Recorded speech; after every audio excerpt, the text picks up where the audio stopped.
The young man's name was Ho Young. It was April 8th, the anniversary of his mother's death. Heavy-hearted, Ho Young left the funeral home. Grief, compounded by his asthma, made the drive home difficult. As he rounded a bend, a sudden glare obscured his vision. He didn't have time to react and collided with a young man on a motorcycle coming from the opposite direction. Ho Young's car dragged the motorcycle for 5 meters before coming to a complete stop. Panicked, Ho Young stumbled out to check on the victim. The young motorcyclist was still breathing shallowly, but blood gurgled from his mouth, and his body convulsed. Just then, the victim's phone rang. It was his mother. Ho Young looked around. There were no witnesses, no security cameras. After a moment of hesitation, he declined the call. The victim seemed to struggle to speak, to tell Ho Young something. But the blood pouring from his mouth prevented him from forming any words. Trembling, Ho Young picked up the victim's phone to call for help. But just as the call connected, his asthma attacked. His throat tightened, and he could only manage ragged, strained breaths. He struggled back towards his car to retrieve his inhaler. He frantically called his father, but only heard the endless ringing on the other end. At that very moment, Ho Young's father, Judge Song Pan-ho, a man renowned for his integrity and fairness, was presiding over a trial. His focus was unwavering, dedicated to ensuring justice for the innocent. As soon as the proceedings concluded, he returned to his chambers and switched his phone off airplane mode. He saw a flurry of missed calls from his son. Worried, he immediately called back, but there was no answer. Anxious, he rushed home. The scene that greeted him was unsettling. His son, Ho Young, was slumped over, sobbing, his clothes stained with blood. Haltingly, Ho Young confessed, "About 2 hours ago, I hit a motorcycle. I was scared, so I ran. I think he's dead." Judge Song Pan-ho stood frozen in the bathroom for a long moment. But ultimately, reason prevailed over emotion. He told his son, "Go change your clothes. I'm taking you to the police station. The best thing you can do now is face this head-on." They drove to the station in silence. Judge Song Pan-ho told his son to wait in the car while he went inside to report the accident. The short walk from the car to the station entrance felt like an eternity, forcing him to pause several times. But as a judge, he reminded himself, facing the truth is the only way to resolve it. It was the principle he'd lived by his entire career. As he entered, he noticed a flurry of activity. A news report on the television screen detailed a fatal hit-and-run accident that occurred at 7:30 that morning on a coastal road. The victim, Kim Sang-hyun, had died from his injuries due to a lack of timely medical assistance. The report went on to mention the victim's father, Chairman Kim Gang-hyun of the Woo-won Corporation, currently serving a prison sentence. At the mention of that name, Judge Song Pan-ho faltered. The resolve to turn his son in began to waver. Rewind to 6 a.m. that same morning. Chairman Kim Gang-hyun awoke in his private prison cell. There, as usual, at precisely 6 a.m., the guard unlocked Kim Gang-hyun's cell, allowing him out for some fresh air and his daily run. Despite his prisoner status, the man exuded an aura of power that even the warden treated with deference. Every day, the warden gauged Chairman Kim's mood carefully. Kim Gang-hyun was, after all, one of South Korea's most notorious gangsters. Even in prison, he had aides attending to his needs and a cell phone to maintain contact with the outside world. At that moment, a call came in from his second son. He'd received the new motorcycle his father had sent and was expressing his gratitude. Despite being a hardened criminal, Kim Gang-hyun's eyes softened with paternal affection. But the joy was short-lived. Just a few hours later, news of Sang-hyun's death arrived. The warden hurried to deliver the news, explaining that he had secured special leave for Kim Gang-hyun to see his son one last time. But Kim Gang-hyun coldly refused. "There will be no leave," he stated. "Arrange for my release. My lawyer will be in touch." Meanwhile, Judge Song Pan-ho had taken Ho Young back home. "Don't leave out a single detail," he instructed his son. "Write down everything that happened after the accident." Then, the judge meticulously examined the car, removing the fragments of the motorcycle embedded in the tire and scrubbing away every trace of blood. He also decided to burn the blood-stained clothes Ho Young had been wearing. But a neighbor's sudden appearance made him fear discovery. He hastily drove the clothes to a landfill and watched as they were crushed in the compactor before returning home. He then searched online for videos demonstrating how to replace car headlights and meticulously replaced the damaged ones himself. Thanks to his lawyer's intervention, Kim Gang-hyun was released. His first act as a free man was to visit the morgue to see his son. What added to his grief was the information from the police that, after the accident at approximately 7:30 am, his son had still been alive. The driver not only fled the scene but heartlessly left Sang-hyun by the roadside for 30 minutes. It wasn't until 8 am that a passerby discovered him and called for an ambulance. Sang-hyun was still clinging to life upon arrival at the hospital, but ultimately succumbed to his injuries due to massive blood loss. Kim Gang-hyun asked about the punishment the driver would face. The officer explained, under Korean law, if there was intent to kill, the perpetrator would face a minimum of 10 years.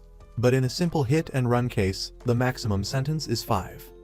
The officer then played the last call received on Sang-hyun's phone. It contained only the agonizing sound of labored breathing. The sounds, presumably, of his beloved son's dying breaths. Kim Gang-hyun was numb. He couldn't fathom the agony his son must have endured in his final moments. His heart felt like a lead weight in his chest. In reality, the recording was of Ho-young's labored breaths as he tried to call for help using Sang-hyun's phone, his asthma attack preventing him from speaking.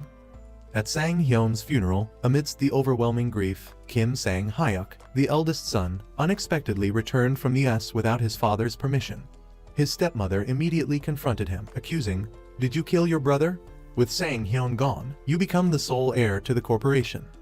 Though furious at the accusation, his concern for his younger sister kept his anger in check. Chairman Kim, equally exasperated with his eldest son, ordered, "Pack your bags and get back to America. Now." Meanwhile, Judge Song Pan-ho was restless. He invited a congressman friend for drinks, fabricating a story. "My son, Ho-young, is still devastated by my wife's death 2 years ago. Today, my mother-in-law brought my wife's car over. Seeing it triggers him. I need you to make it disappear discreetly." The congressman, unsuspecting, readily agreed, sympathetic to his friend's plight. The following morning, everything went according to Judge Song Pan-ho's plan. A lanky man named Lee Sang-teek appeared, swiftly hotwired the car, and drove it away. Father and son watched from upstairs, the judge's face impassive. Later, Judge Pan-ho carefully reread his son's statement, his eyes lingering on the detail. On the morning of April 8th, Ho-young visited the memorial to pay respects to his mother. He immediately took his son to the memorial to check the security footage.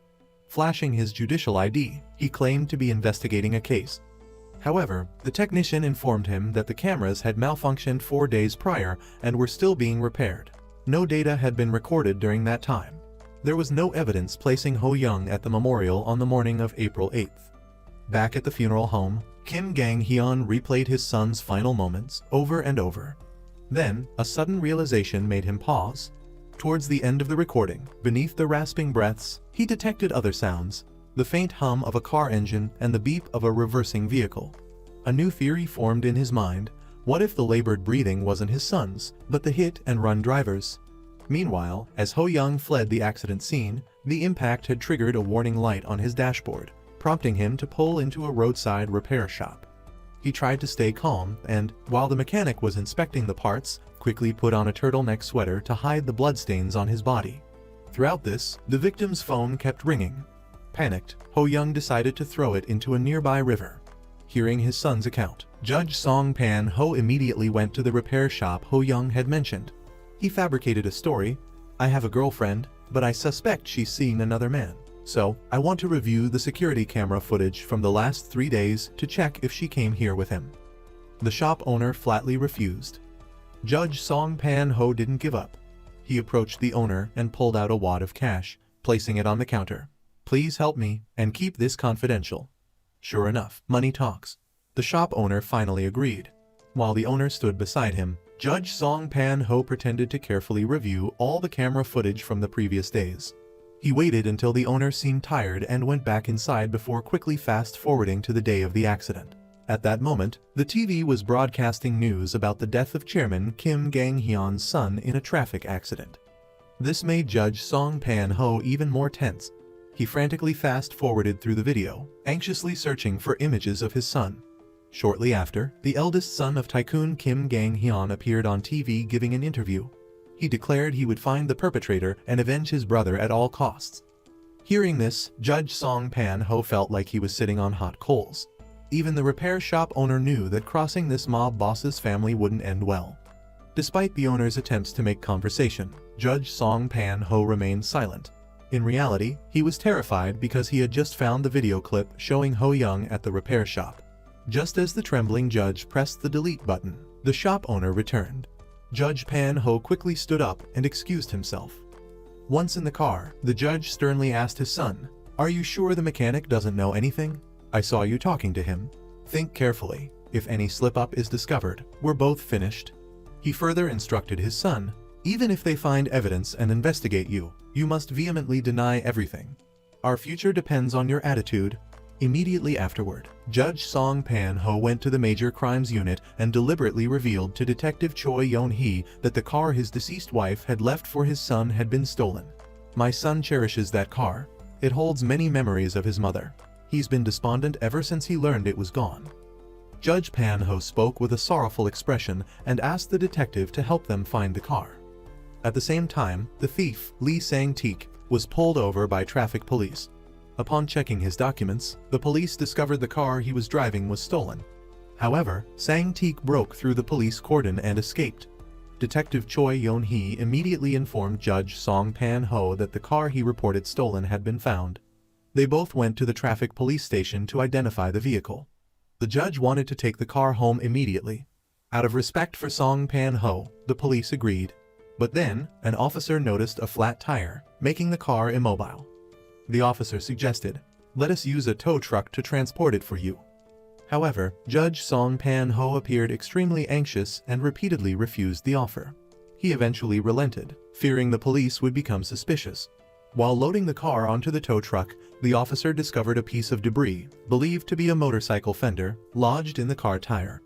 This prevented Judge Song Pan Ho from taking the car home immediately and forced him to cooperate with the police for questioning. During the interview, the judge offered a theory. The car might have been stolen on the night of April 7th, because when I woke up for work on the morning of April 8th, it was gone. When the police asked when his son last drove the car, Song Pan Ho calmly replied, "Probably the night of April 7th. Detective Choi Yeon-hee then requested to visit their home to take Ho Young's statement, as per standard procedure, since he was the one who regularly drove the car to school. Back at home, the judge made the excuse of going upstairs to call his son down, but in reality, he went to his son's room to coach him so their statements would align during the interrogation.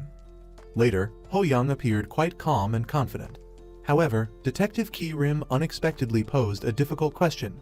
How did the thief get the key? This question startled Judge Song Pan Ho, causing him to spill boiling water. Ho Young pretended to think for a moment before answering, "We have a habit of leaving the car key in the glove compartment. And this is an older car model. Even with the key inside, you can still lock it from the outside. I guess the thief pried the door open, rummaged through the car, and found the key." Carefully observing Ho Young's demeanor, Detective Ki Rim saw that the young man was very composed, showing no suspicious signs, so she accepted his statement and excused herself. Immediately after his son's funeral, Chairman Kim Gang-hyun summoned his subordinates and ordered them to find the person responsible for his son's death at all costs. The police also quickly contacted Kim Gang-hyun, directly reporting the details of Lee Sang-teek's arrest and concluding that he was the culprit in the accident. They added, "It seems this Lee Sang-teek is a member of the Voodoo Gang." Hearing this, Kim Gang-hyun pondered for a moment and then said to the officer, "It seems you've overlooked some crucial details. Bring me Lee Sang-teek's file tomorrow." Kim Gang-hyun summoned Miss My-yeon, the leader of the Voodoo Gang, for a meeting. He asked directly, "Is Lee Sang-teek one of yours?" Miss My-yeon prevaricated for a moment but firmly denied any connection. "I don't know and have no contact with Lee Sang-teek." Kim Gang-hyun also stated that he knew his son's death wasn't a targeted assassination and that the Voodoo Gang had no reason to antagonize him. However, he still issued a warning. "If I find out you're hiding something, I won't spare you." Boss My-yeon feigned cooperation and excused herself. On her way back, a gang member revealed a crucial fact to her. "A few days ago, Congressman Yi Hwa called and asked us to dispose of an old car, and Lee Sang-teek was assigned the task. Chairman Kim Gang-hyun's son's accident happened on the morning of April 8th, and the congressman called us to dispose of the car that evening. The car's owner, coincidentally, is Judge Song Pan Ho's mother-in-law." Upon hearing this, Boss My-yeon yelled in anger and ordered her men to contact Congressman Yi Hwa immediately. Learning this truth shocked Congressman Yi Hwa. He immediately summoned Judge Song Pan-ho to his office and demanded an explanation. Judge Song Pan-ho had no choice but to confess everything, saying, "I will take sole responsibility for this and protect Ho-young at all costs." Congressman Yi Hwa understood the extent of Kim Gang-hyun's power. If the truth came out, he too would be in danger. However, there was still a way out. Currently, Lee Sang-teik has escaped and is being hunted by Kim Gang-hyun. If we give him a large sum of money, send him abroad, and ensure he never returns to Korea, then Lee Sang-teik will forever remain the culprit in Kim Gang-hyun's son's death. That way, we'll be safe. Judge Song Pan-ho agreed to this plan. Feeling that the name Lee Sang-teik sounded familiar, Judge Song Pan-ho returned to his office and searched through piles of paperwork. He finally found Lee Sang-teik's file from a recent case, but in that case, he was the innocent victim. Meanwhile, Kim Gang-hyun's youngest daughter, Kim Yoon, visited the memorial for her deceased brother. The immense grief left her nearly inconsolable. Coincidentally, Ho-young happened to pass by. He offered Kim Yoon a handkerchief. Perhaps comforted by his gesture, Kim Yoon sobbed even harder. That evening, Judge Song Pan-ho sat in his car outside Lee Sang-teik's house for a long time. He recalled the scene of Lee Sang-teik's mother and niece thanking him for his fair judgment, which declared her son innocent. Now, the judge tormented himself. Am I harming another person's son for the sake of my own? Just then, a loud explosion erupted from Lee Sang-teik's house. Judge Song Pan-ho rushed to the scene to help those trapped, but he was thrown back by the shockwave. Tragically, the fire claimed the lives of Lee Sang-teik's mother and daughter. Coincidentally, Detective Ki Rim from the Major Crimes Unit was assigned to investigate this horrific fire. Unbeknownst to Judge Song Pan-ho, Lee Sang-teik had another child, a son, who narrowly escaped death because he was working late that night. Meanwhile, Chairman Kim Gang-hyun, seemingly unaware of the fire, was still at the scene of his son's accident. He then received a report from his men. Lee Sang-teik's house just exploded, killing his mother and daughter. Hearing this news, Kim Gang-hyun showed no sign of joy or satisfaction. Instead, he immediately ordered his men, "Call my eldest son, Kim Sang-hyuk, to see me at once." Upon hearing about the fire, Congressman Yi Hwa rushed to meet Judge Song Pan-ho and anxiously said, "I fear Kim Gang-hyun is behind this." The judge also felt uneasy. This will surely be all over the news tomorrow. Lee Sang-teik, after learning that his family was murdered and he was wrongly accused of an accident he didn't cause, won't let anyone off the hook. Song Pan-ho further reasoned, it seems Kim Gang-hyun's purpose isn't just revenge, but also to create a smokescreen to see who's really behind this. Congressman Yi Hwa went to meet with the Voodoo Gang. There, a gangster analyzed the situation. Think about it. Lee Sang-teik took the car at 5 am on April 9th, which doesn't match the time of the accident. The real culprit is someone else. Congressman Yi Hwa dropped the pretense. He admitted, "The one who caused the accident is Judge Song Pan-ho. That's why we asked you to quietly dispose of the car." The Voodoo Gang was stunned by this revelation. They had been dragged into a particularly serious case, risking the annihilation of their entire gang. Sensing their anger, the congressman tried to appease them.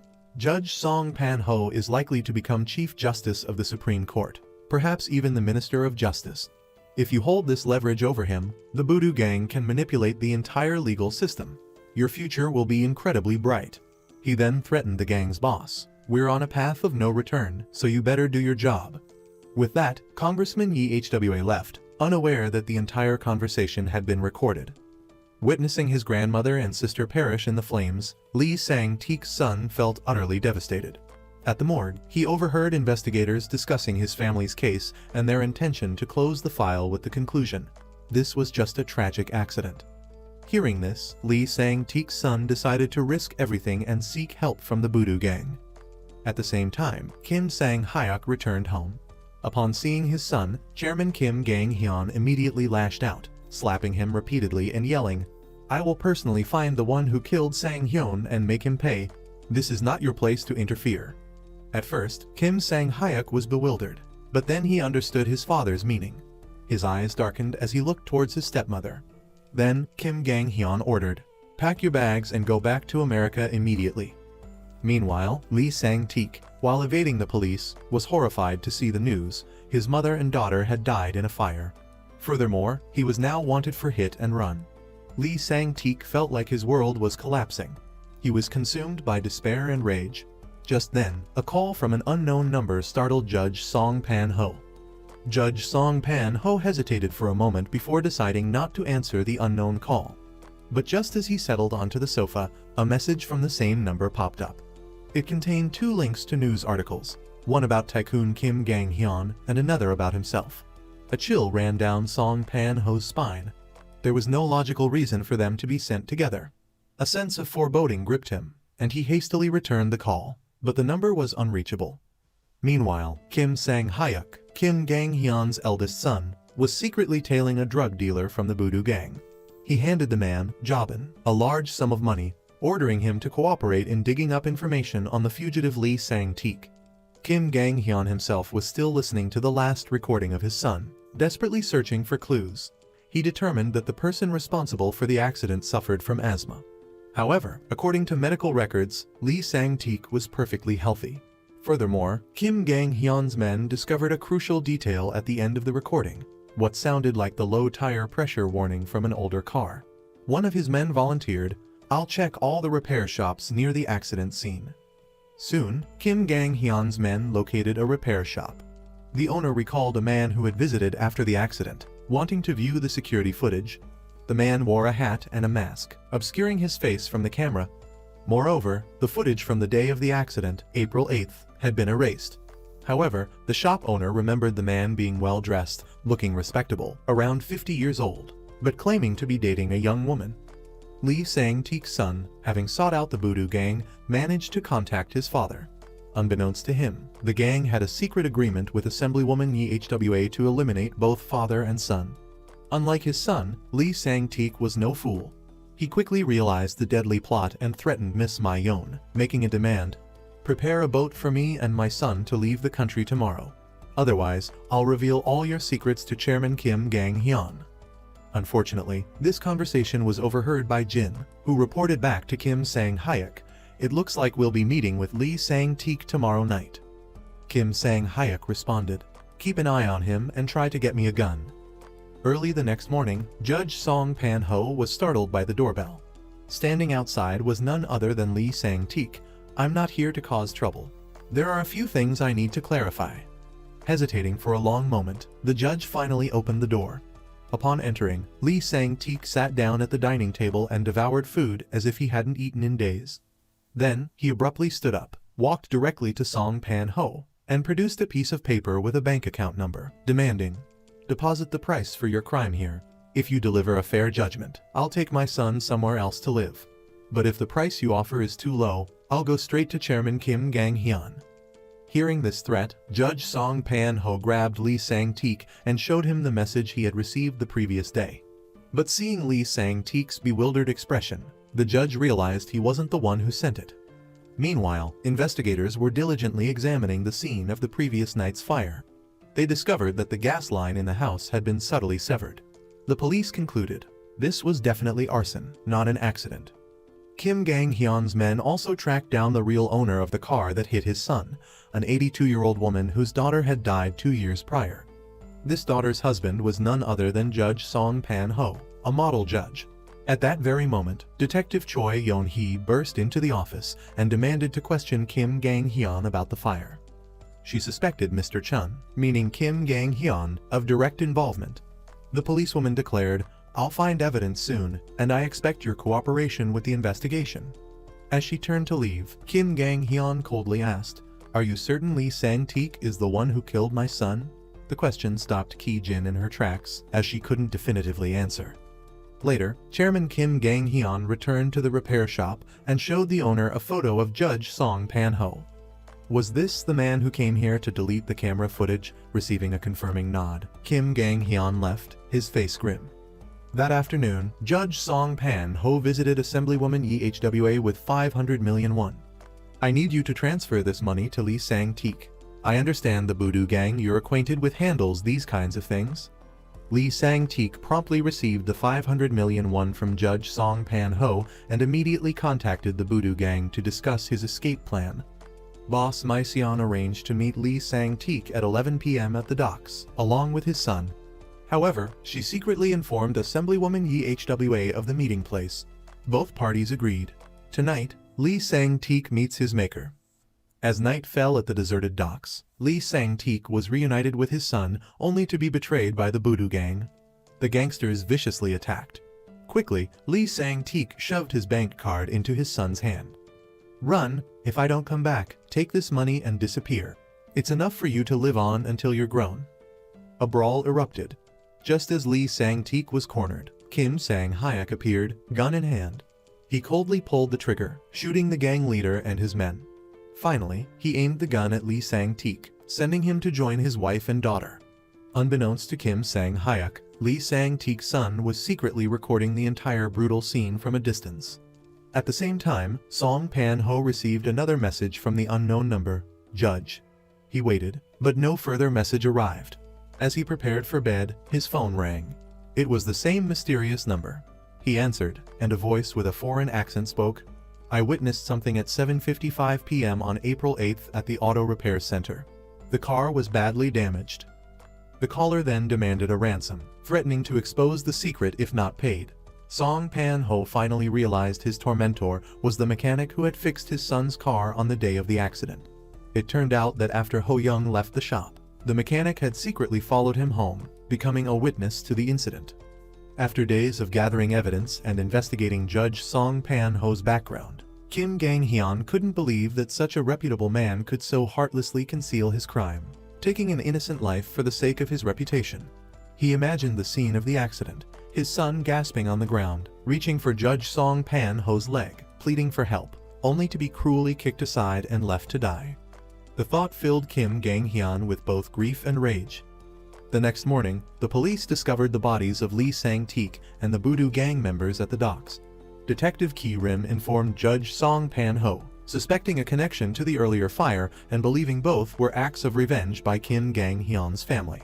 Hearing Detective Ki-rim's words, Judge Song Pan-ho grew increasingly uneasy. The judge then sought out Assemblywoman Yi Hwa and broke down in tears. "How much more cruelty? How many more lives must be taken before there's peace? I will have to pay for these crimes." Yi Hwa coldly replied, "You chose this path. See it through. The more ruthless, the better. Hesitation in evil deeds leads to failure." The judge left, heartbroken. Kim Gang-hyun also received the news of Lee Sang-teik's and the Voodoo gang members' deaths. He immediately went to their headquarters and confronted boss Ma-yeon. "Why is Lee Sang-teik dead with your men? You promised you had nothing to do with him." Cornered, Ma-yeon fabricated a story. "We intended to discreetly eliminate Lee Sang-teik to appease you, Chairman, but there was an unforeseen accident." Kim Gang-hyun didn't buy it. "Lies only complicate matters," he warned.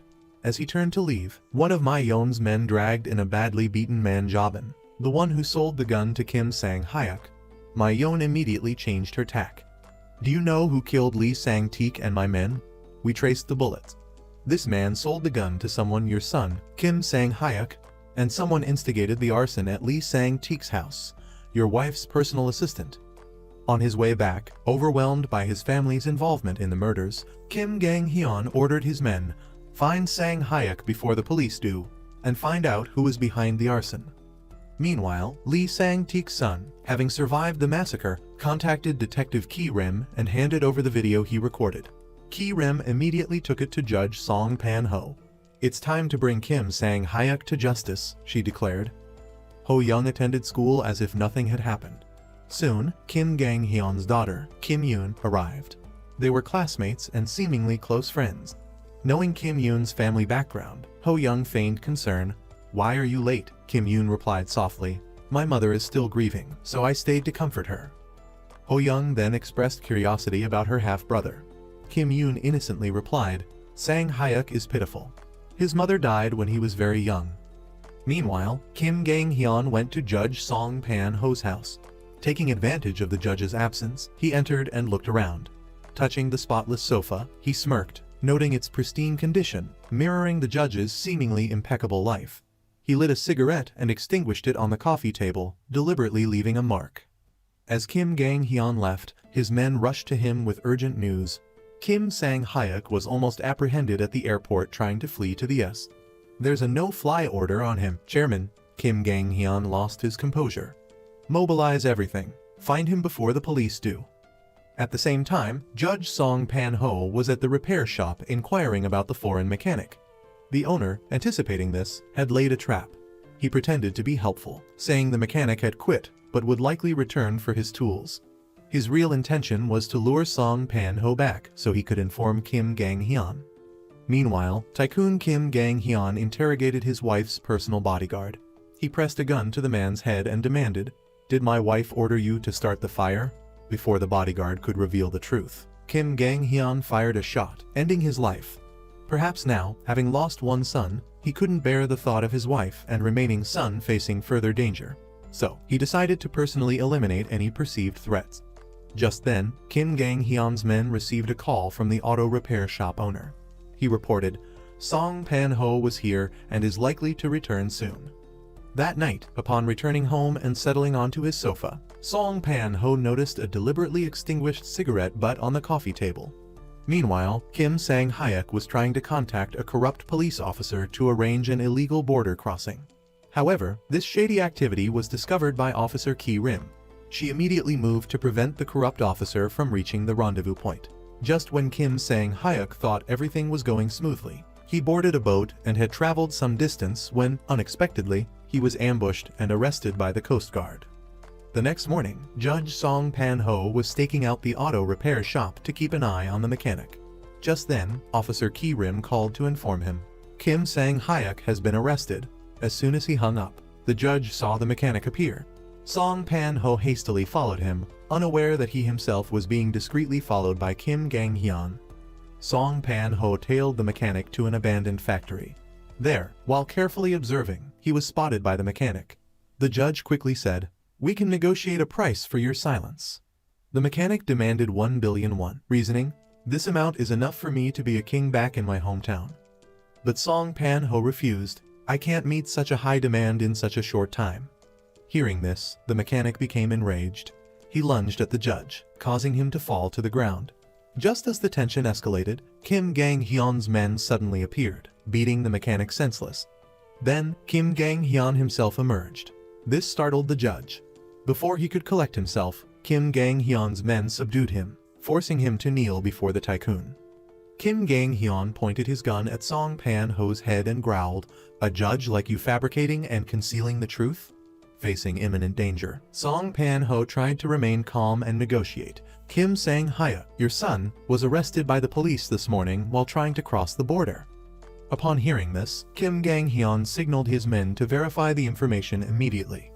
Song Pan-ho boldly continued, "There's a video recorded by Lee Sang-tika's son showing your son killing his father. If this comes to light, your son will certainly be sentenced to death." Just as he finished speaking, Kim Gang-hyun's men confirmed the information. Song Pan-ho immediately seized the opportunity. "As long as I am alive, I can save your only remaining son."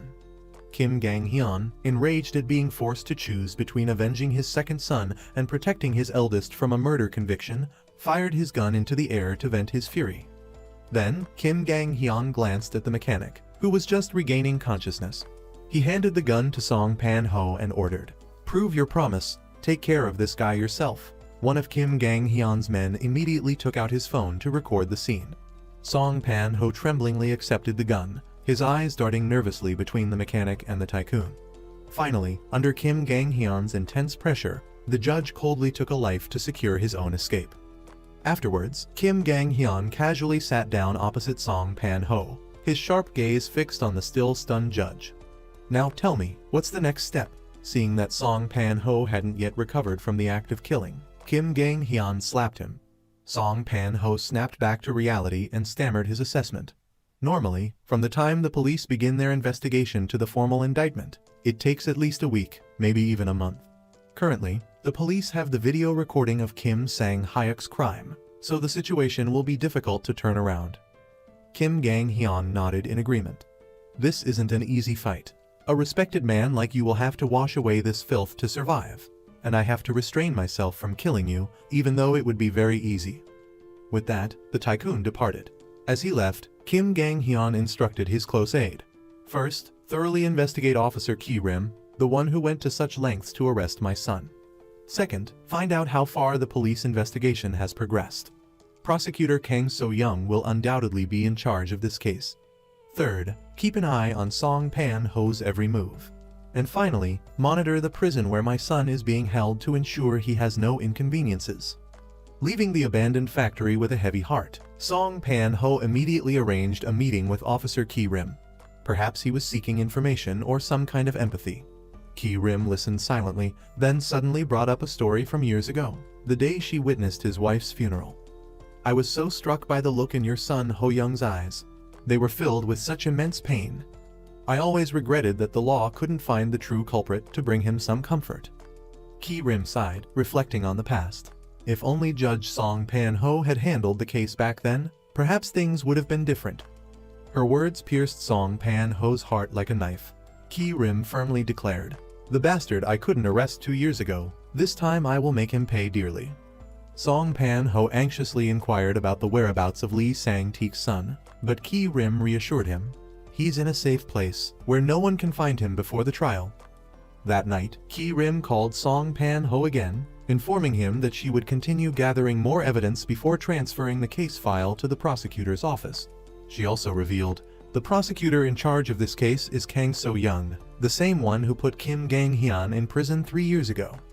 Hearing Kang So-young's name, Song Pan-ho couldn't help but worry. He knew Kang So-young to be a principled and unyielding prosecutor. He quickly asked, "Have you taken Kim Sang-hyuk's statement yet?" Ki-rim replied, "While we don't have an official statement from him, we do have evidence for an alibi. In addition to the video from the scene and the testimony of Lee Sang-teek's son, we are trying to locate the weapon used by the suspect." After the conversation, Song Pan-ho felt the situation growing increasingly serious. Everything seemed to be heading in a direction he couldn't control. The next morning, a worried Song Pan-ho contacted Kim Gang-hyun's aide to report the situation. The aide simply gestured for him to look out the window. A sleek black car was parked prominently in front of the judge's house, a silent reminder that Kim Gang-hyun was watching his every move. Not long after, the assistant brought Song Pan-ho to meet the boss. After listening to Song Pan-ho's report, Kim Gang-hyun sat in deep thought. That afternoon, a strange young man appeared at the police station, claiming to be a witness to the murder at the harbor. But when asked to identify Kim Sang-hyuk as the killer, the young man stammered, saying the perpetrator didn't seem to be the man in front of him. Officer Ki-rim immediately sensed the deception. It seemed likely the man had been bribed to give false testimony. At the same time, a gun smuggler was apprehended by the police. He confessed to selling the murder weapon to a man named Robin. This news somehow reached Kim Gang-hyun. He immediately sought out the Voodoo gang and threatened their boss, Mo, to hand over Robin. Seeing Mo's hesitation, Kim Gang-hyun coldly said, "Do you know why I haven't killed all of your people yet? Because I still believe justice exists in this world." He then turned and left, leaving Mo in a state of confusion. At police headquarters, Ki-rim was reprimanded by her superiors for forwarding the case report to the prosecutor's office too early. But she firmly defended her decision, asserting that she would take responsibility if any errors occurred. The police went to Robin's house to bring him in for questioning, but they discovered him dead, hanging by the neck. Seeing this, Ki-rim was furious. Feeling like she was one step behind, she arranged to meet with the judge to confide in her mentor. Overwhelmed with frustration, Ki-rim drank too much and had to take a taxi home. As Ki-rim got into the cab, a sense of foreboding crept into Song Pan-ho's heart. The judge hurriedly left a voicemail message, urging her to call him back as soon as she arrived home safely. But the next morning, Song Pan-ho was on pins and needles when Ki-rim didn't answer her phone. Her phone remained off.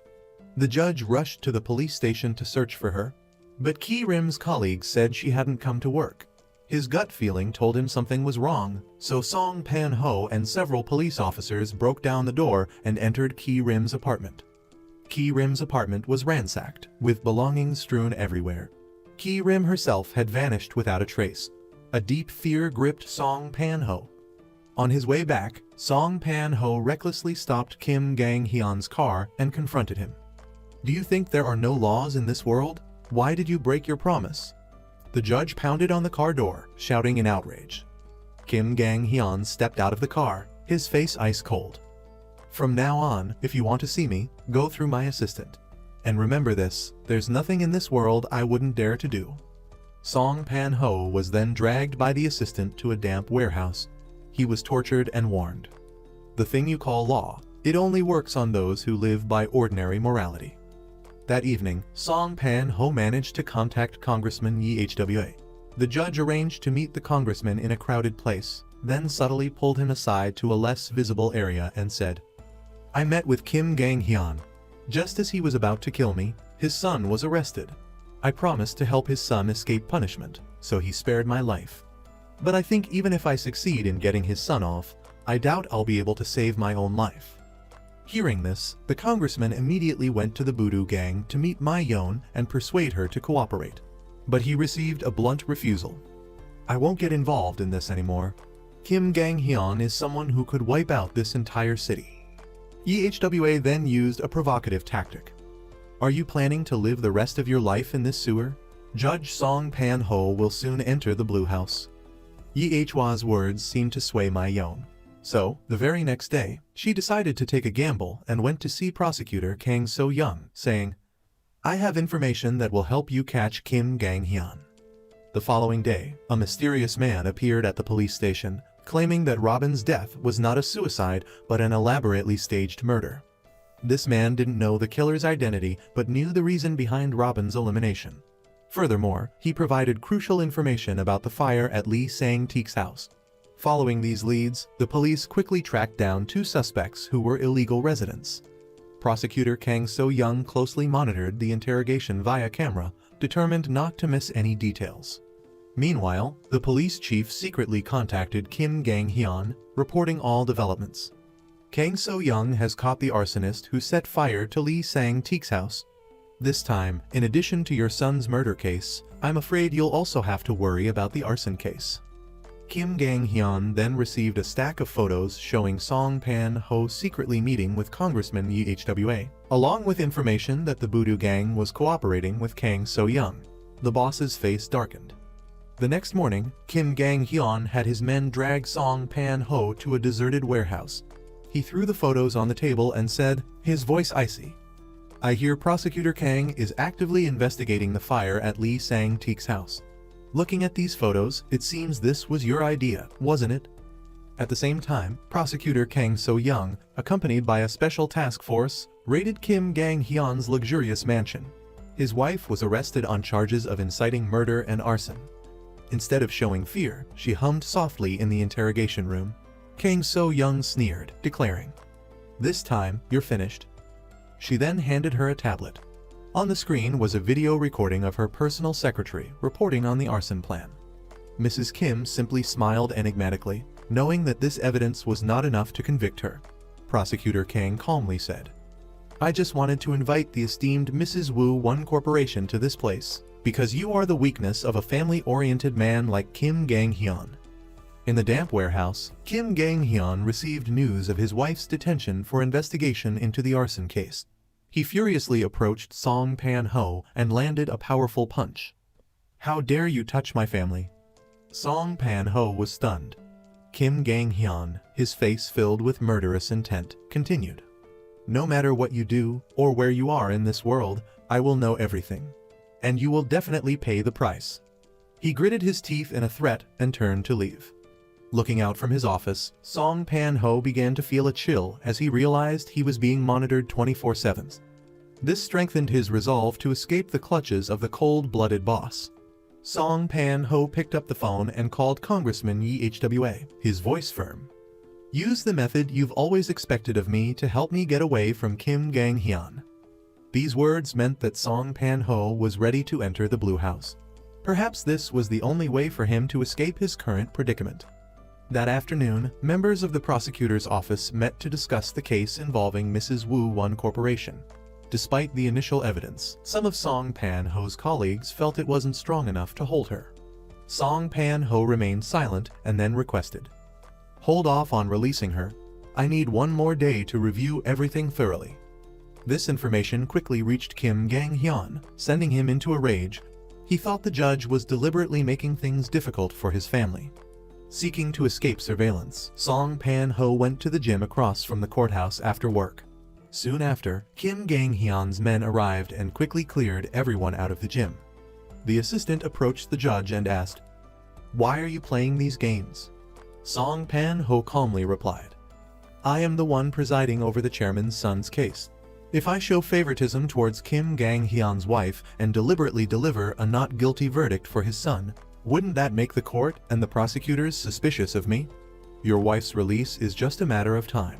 If Kim Gang-hyun keeps being so arrogant, thinking he can do anything, tell him to kill me and deal with the consequences himself." Hearing these sharp words, the assistant decided to let the judge go, but not without a warning. Be on time to meet the chairman tomorrow morning.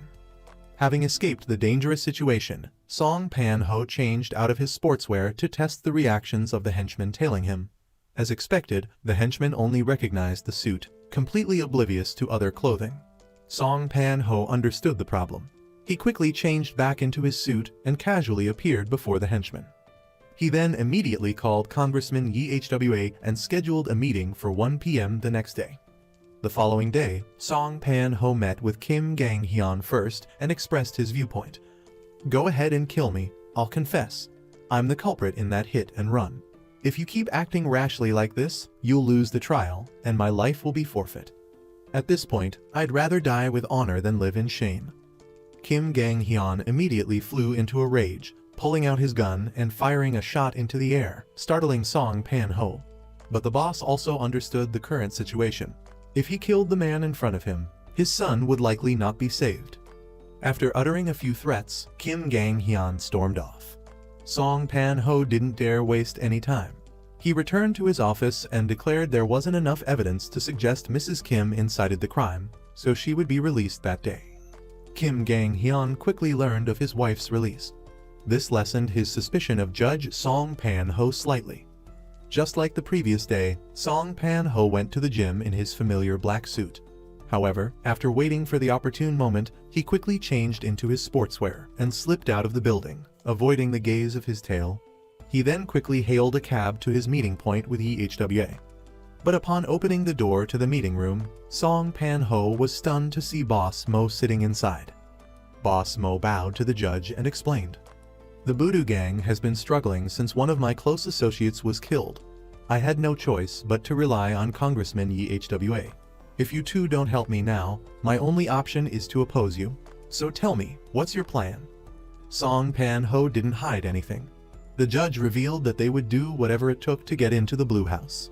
"If everything goes smoothly, I'll be nominated as Minister of Justice, and thereby escape Kim Gang-hyun's control. But the important thing now is for the Voodoo Gang to find El Sang-tek's son. We must protect that boy at all costs." Just then, Congressman Yi Hwa entered and said, "I'm late because I just met with a VIP member. He holds Judge Song Pan-ho in high regard. He promised that with your participation, all conditions are negotiable. We need to arrange a meeting quickly." However, the excited congressman was unaware that he had been followed for a long time.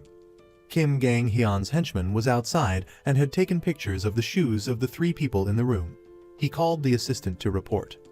"Congressman Yi Hwa is meeting secretly with 2 people. One is my Yeon of the Voodoo Gang, as I saw her car nearby. I couldn't see the other person's face clearly, but they were wearing white sneakers."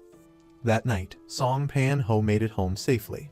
However, just as he put away his white sneakers, he came face to face with Kim Gang-hyun, sitting comfortably in his living room. He inquired with a suggestive tone, "Where have you been? If you're not honest, things might get complicated." Just then, Judge Song Pan-ho's son arrived home. Seeing this, Kim Gang-hyun said nothing more and headed straight for the door. He couldn't help but glance at the white sneakers by the door. Looking back at the photo the henchman had sent, he immediately recognized them. Immediately following this was a series of retaliations by Kim Gang-hyun against Song Pan-ho. First, Kim Gang-hyun's underlings launched a coordinated attack on the Voodoo Gang's headquarters, virtually wiping them out. Only the boss, Yeon, was fortunate enough to survive. Assemblyman Yi Hwa was kidnapped, hooded, and brutally tortured. Once finished, the assistant called Song Pan-ho to pick up his friend. The horrified judge arrived only to be stunned into silence at the sight of the assemblyman, battered and bruised. The next morning, a body was discovered near the beach. The victim was identified as an illegal immigrant. However, the coroner found the body temperature unusual and couldn't determine the exact time of death. The national television network quickly reported the news. At this time, Song Pan-ho received a text message with a video showing him killing the mechanic the other day. This was clearly a warning from Kim Gang-hyun to the judge. Song Pan-ho decided to meet with Kim Gang-hyun. There, the boss spoke calmly, his tone laced with warning. "You've seen the consequences of the things you've been hiding from me, the plans I wasn't aware of. After just one night, you thought you were clever enough to outsmart me. Behave yourself if you still want to protect what's most precious to you." The words were a clear threat to the safety of the judge's son. The first trial of Kim Sang-hyuk officially began. Prosecutor Kang So-young presented her images and arguments. The defendant has a paternal half-brother who was killed in a hit-and-run accident on April 8th. The suspect in that accident was one of the 4 people murdered at the docks. Therefore, this is clearly an act of revenge killing. However, Kim Sang-hyuk's defense lawyer immediately countered. "The prosecutor's words are completely unfounded and insufficient to prove that my client is the murderer. This is baseless speculation with no concrete evidence." This argument was clearly reasonable, and with the current evidence, the first trial was leaning heavily in Kim Sang-hyuk's favor. During a date with his classmate Kim Yoon, Ho-young unexpectedly encountered Mrs. Kim. The powerful mother approached him and introduced herself directly. "I am Kim Yoon's mother. I've noticed she hasn't smiled like this since her brother's death. It's only when she's around you that I see her smile." She continued, "Kim Yoon is a special child. Her mind is forever stuck at the age of 10. So please, be sincere with her. And if you dare play with her feelings, watch out for your life." Her words, both a request and a veiled threat, gave Ho-young pause. That evening, while Ho-young was having dinner with his father suggested he move to the United States temporarily. This greatly upset Ho-young, as his father was always hiding the current situation from him, treating him like a child who didn't understand the world. Ho-young firmly refused. "I know the man who came to our house earlier was Chairman Kim Gang-hyun of the UN group. He definitely came here to pressure you to acquit his son, didn't he? If you declare him innocent, I'll turn myself in. So, no matter what, put that bastard in jail because he killed my mother." After a moment of silence, the judge blurted out, "Son, tell me, you didn't hit Kim Sang-hyuk's brother on purpose, did you?" That suspicious question was the last straw, utterly disappointing Ho-young. He simply walked away in silence. The next morning, Song Pan-ho took a taxi to work and was surprised to find the driver was none other than Ma Yeon. She coldly declared, "I want revenge, but my power is limited. So, use all your authority to convict Kim Gang-hyun's son. Otherwise, we'll both end up in the grave. In the meantime, I'll do everything I can to bring down the Woo-won group." The second trial of Kim Sang-hyuk took place with the appearance of a new witness. The young man testified that he had witnessed the entire incident at the docks. However, when asked by the lawyer if Kim Sang-hyuk was the shooter, the young man repeatedly stated, "It was too dark, I'm not sure." This allowed Kim Sang-hyuk's lawyer to argue that the witness's testimony refuted the prosecution's baseless assumptions. Previously, this witness had also given a statement, but Officer Ki-rim dismissed it. Perhaps the officer did so because of a grudge from 2 years prior. Hearing this, Song Pan-ho pointedly asked, "Where is the officer in charge of this case now?" Prosecutor Kang stated clearly, "Officer Ki-rim has gone missing. We haven't found her yet." After work, Kim Gang-hyun took Song Pan-ho to a convenience store and aggressively questioned him. "Why is your son dating my daughter?" The terrified judge knelt down and assured him, "I'll make sure they don't see each other again." Kim Gang-hyun had guessed that his daughter was fond of Ho-young. Since her brother's death, she had cried every day. But recently, he'd seen her smile again. "Ironically," he said, "the person she likes is your son." Song Pan-ho pleaded, "Don't touch my son. I'll ensure your son's trial goes smoothly." Returning home, Song Pan-ho spoke frankly with his son. "The girl you're dating is Kim Gang-hyun's daughter." However, Ho-young didn't seem surprised, leading the judge to suspect his son had intentionally approached the girl. Ho-young didn't offer much explanation, only hugging his father tightly and saying, "I'm sorry, I won't contact her again. I'll break up with her." The next day, Kim Sang-hyuk's third trial continued. Prosecutor Kang presented a new witness, the contact who had sold the gun to Robin. After he testified, Robin was found dead, hanged. Clearly, this was a murder to silence a witness. However, the defense lawyer objected, claiming this was an inflammatory argument. Judge Song Pan-ho also deliberately sided with the Kim family's defense. Unexpectedly, Prosecutor Kang called another witness, Officer Ki-rim, who had previously been missing. Ki-rim took the stand and declared, "I have another crucial witness, Lee Sang-teek's son. He recorded a video of the shooting. Because evidence against Kim Sang-hyuk has been disappearing recently, I want to ensure this witness's safety until the next trial." That night, Officer Ki-rim and Prosecutor Kang stayed at the office, discussing the case. Kang So-young asked, "Why are you so obsessed with Kim Sang-hyuk?" Ki-rim then recounted the circumstances surrounding the judge's wife's death. Actually, her death 2 years ago wasn't a suicide. Kim Gang-hyun's eldest son assaulted her and even forced her to take drugs. In the end, due to lack of evidence, that bastard was declared innocent, released, and fled the country 2 years ago. Ki-rim, typically strong and unyielding, had been tormented by this incident for years. The next day, Ki-rim contacted Judge Song Pan-ho. Her voice was full of implication. "Aren't you curious about what happened to me? Why I disappeared and didn't contact anyone after seeing you last time? Or, do you already know?" Song Pan-ho remained silent, his face heavy, then quietly hung up the phone. Meanwhile, at the school library, Kim Yoon ran into Ho Young. She questioned him, "Why haven't you answered my calls or texts these past few days? Did I do something wrong? Tell me so I can fix it." Kim Yoon asked sadly, but Ho Young only replied, "My father is a scary man. He probably threatened my father. If we continue to see each other, both my father and I will be in danger." Hearing this, Kim Yoon seemed to understand. As she was walking down the stairs, she suddenly felt dizzy and fainted. Mrs. Kim learned about this, investigated further, and discovered over 100 missed calls from her daughter to Ho Young's number, none of which were returned. Her fury erupted, and she vowed to find a way to kill Ho Young. At the same time, Ki-rim revealed the full story of her disappearance to Song Pan-ho. "That night, Prosecutor Kang rescued me, and I've been in hiding preparing for this trial."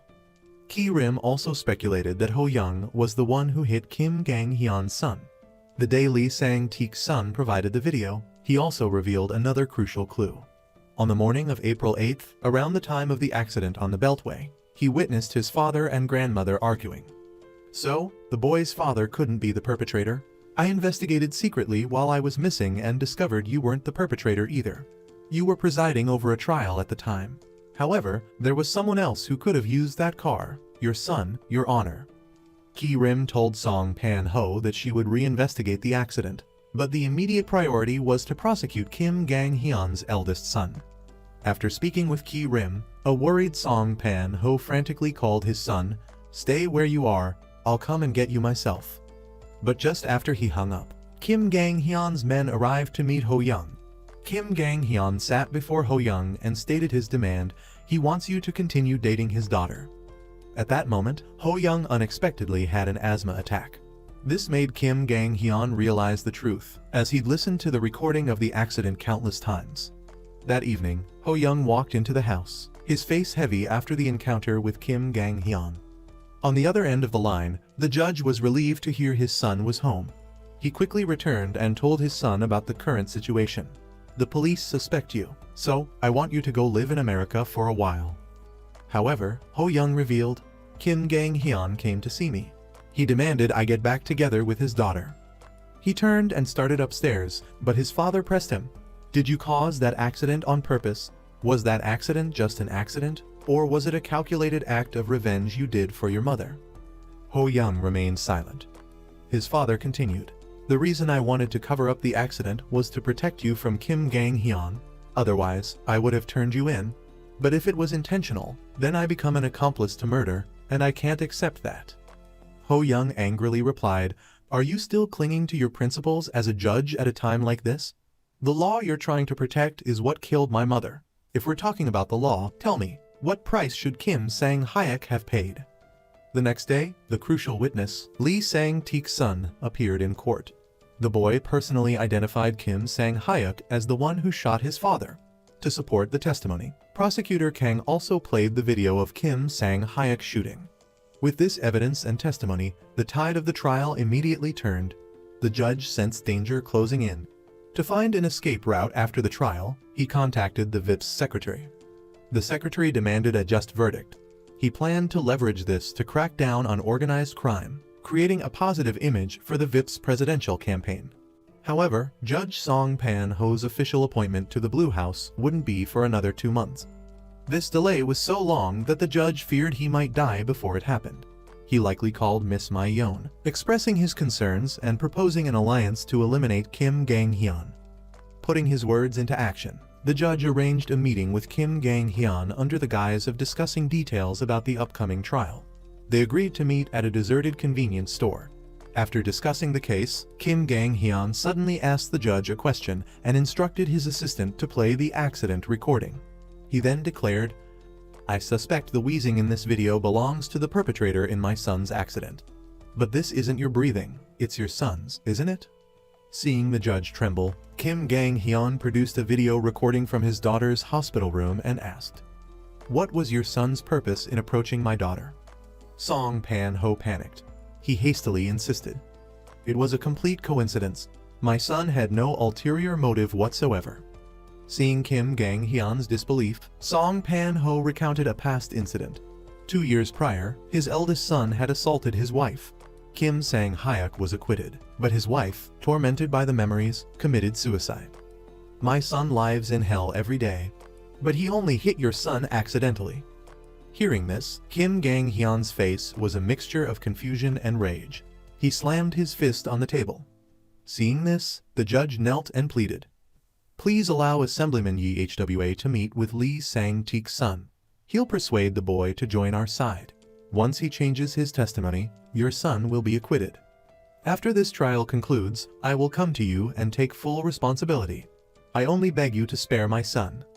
On their way back from the convenience store, Kim Gang-hyun and his assistant were ambushed. Witnessing this from afar, the judge was terrified and broke out in a cold sweat. With his son still vulnerable within enemy territory, he immediately called Miss Ma-yeon and ordered her to stop. Now is not the time. The boss lady ordered her men to retreat. The next day, as planned, Yi Hwa met with Lee Sang-teek's son. Yi Hwa cleverly sowed seeds of doubt about Ki Rim and Prosecutor Kang. "If news gets out that you, the witness, are living with the police and the prosecutor, it will be very detrimental to the trial," the assemblyman also slyly revealed. The real culprit in the hit and run is Judge Song Pan-ho. He's the mastermind behind the death of your family.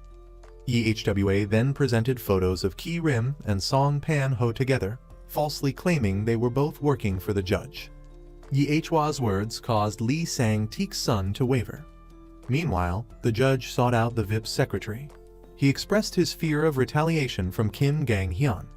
"I will declare Kim Gang-hyun's son guilty, on the condition that you arrange for my appointment to the Blue House immediately after the trial concludes." The secretary said he understood, then abruptly produced photos of Song Pan-ho kneeling before Kim Gang-hyun, saying, "There's another candidate vying for the Blue House position. They sent me these photos. I doubt anyone but someone close to Kim Gang-hyun could have taken such clear pictures. They're clearly trying to undermine you, so it will be a bit difficult. Please try to wait a little longer." As for Yi Hwa, after successfully persuading Lee Sang-teek's son, he brought the boy to meet Chairman Kim Gang-hyun. Kim Gang-hyun acted friendly and agreed to help the boy bring the judge to justice. In return, the boy had to change his testimony in the upcoming trial. Therefore, in the following trial, Lee Sang-teek's son recanted his previous testimony, claiming he had been coerced by Officer Ki Rim and Prosecutor Kang. Finally, the judge announced, "The final sentencing hearing will officially commence in 3 days." Kim Gang-hyun listened intently as his henchman, a police officer, recounted the details of his eldest son's case from 2 years prior. Judge Song Pan-ho's wife had volunteered in a low-income neighborhood. There, she was allegedly coerced into using drugs and showed signs of sexual assault by Kim Sang-hyuk. Officer Ki Rim investigated the case, but it was closed due to insufficient evidence to convict the chairman's son. Kim Sang-hyuk was then sent to the United States to avoid the ensuing public outcry. Upon hearing this, Kim Gang-hyun slammed his hand on the table in anger. "Why wasn't I informed about this?" His sycophants replied, "The case was considered minor and commonplace.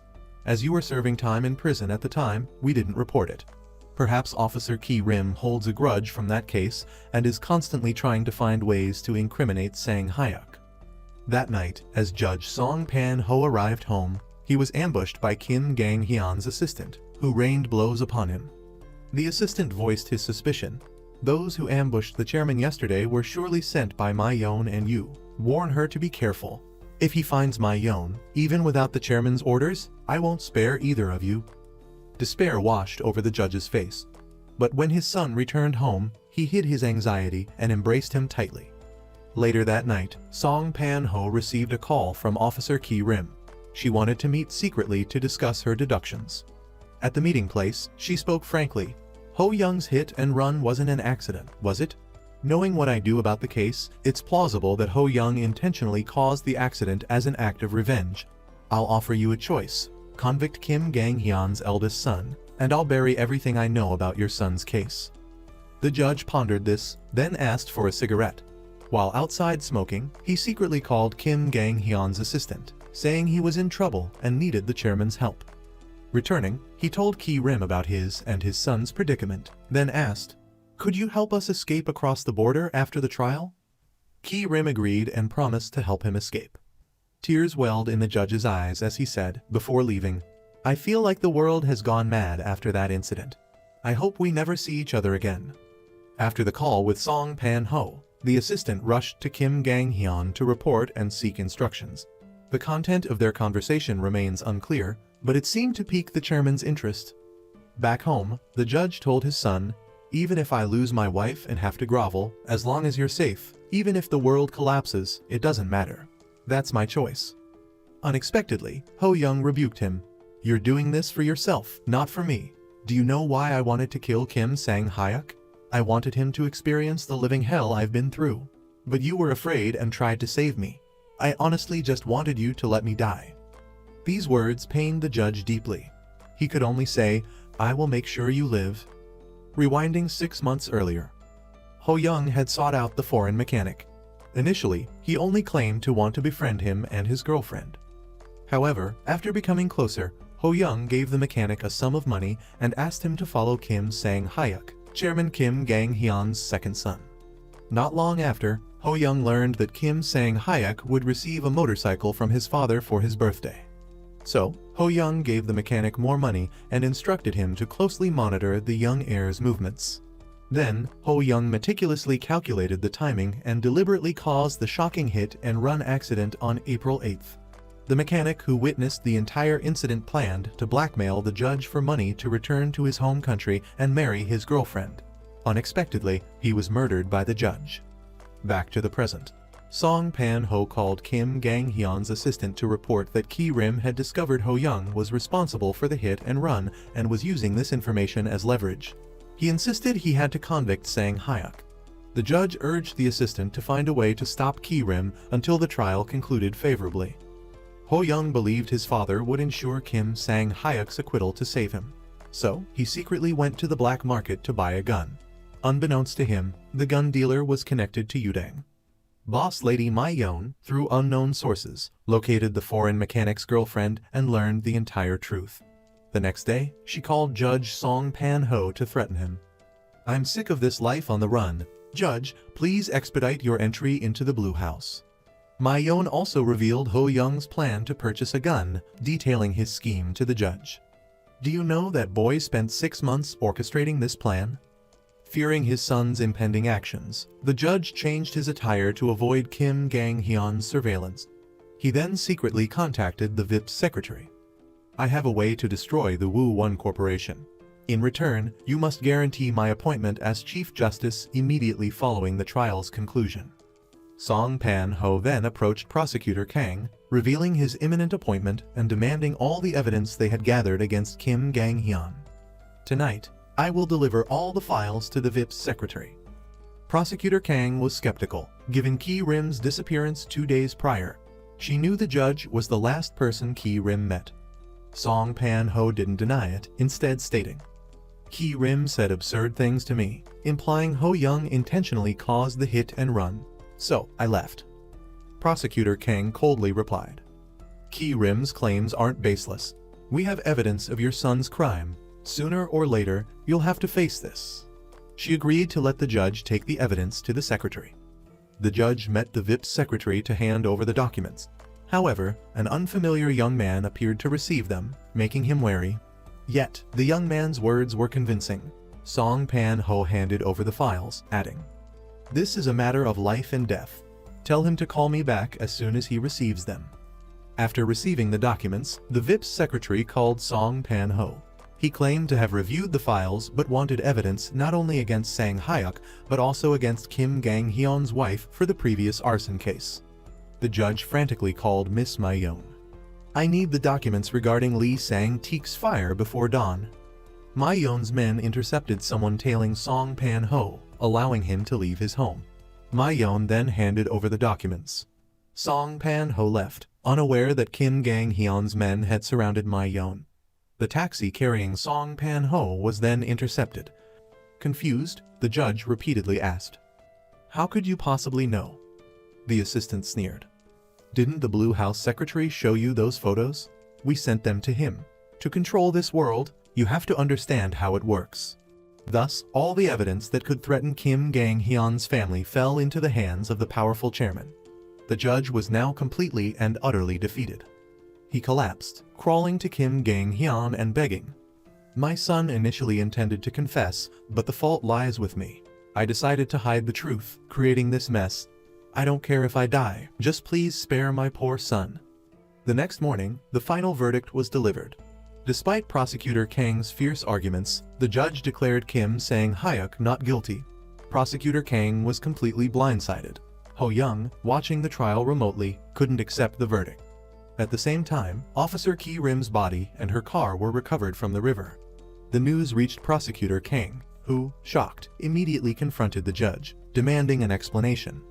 Hearing of Ki-rim's death, Song Pan-ho hung his head, shuffling back to his chambers, utterly defeated. He had only meant to stop Ki-rim, not cause her death. Upon his release, Kim Sang-hyuk addressed the media. "I'm grateful for this fair trial. What else? I'm also grateful to the lawyers who helped me obtain justice." Watching from afar, Ho-young's resentment grew. Ma-yeon's subordinate, after losing contact with her, understood what happened.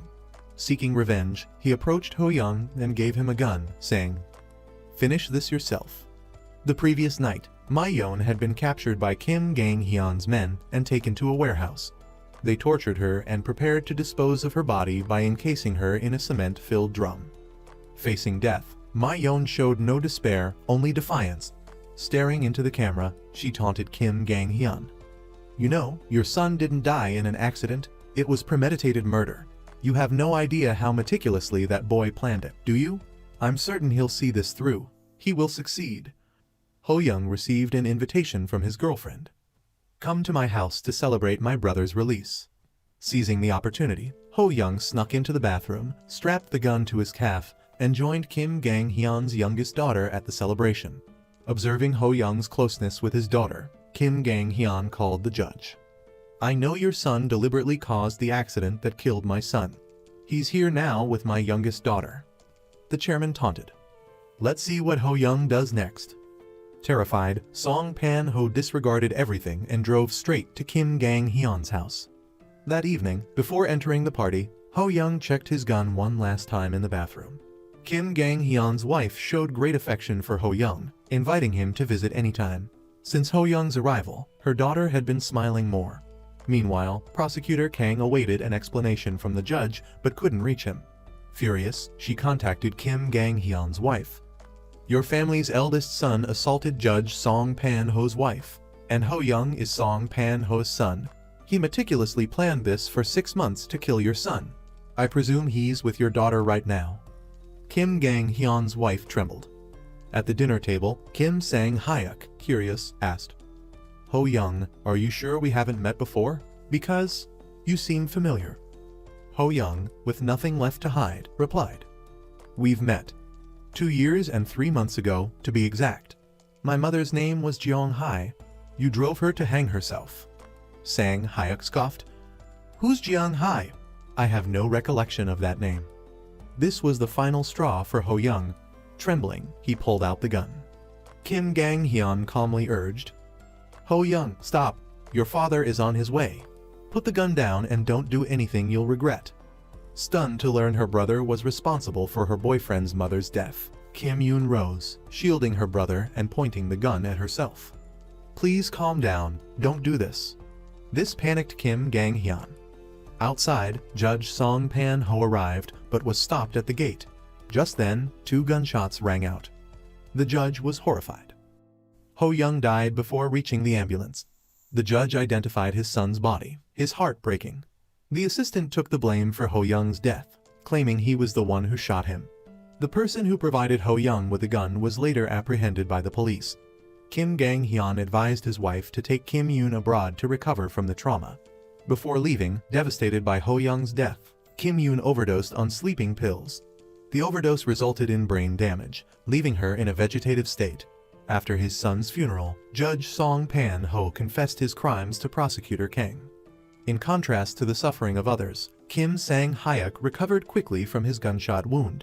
Supported by the Woo-won Corporation, he quietly left the country, intending to leave the chaos he created behind. Before departing, he taunted Prosecutor Kang. "You still think you can use the law against me?" Prosecutor Kang smiled. "I see the law doesn't have much power, so I won't rely on it anymore. I'll use something stronger than the law. Next time. So, I'll see you again, Kim Sang-hyuk."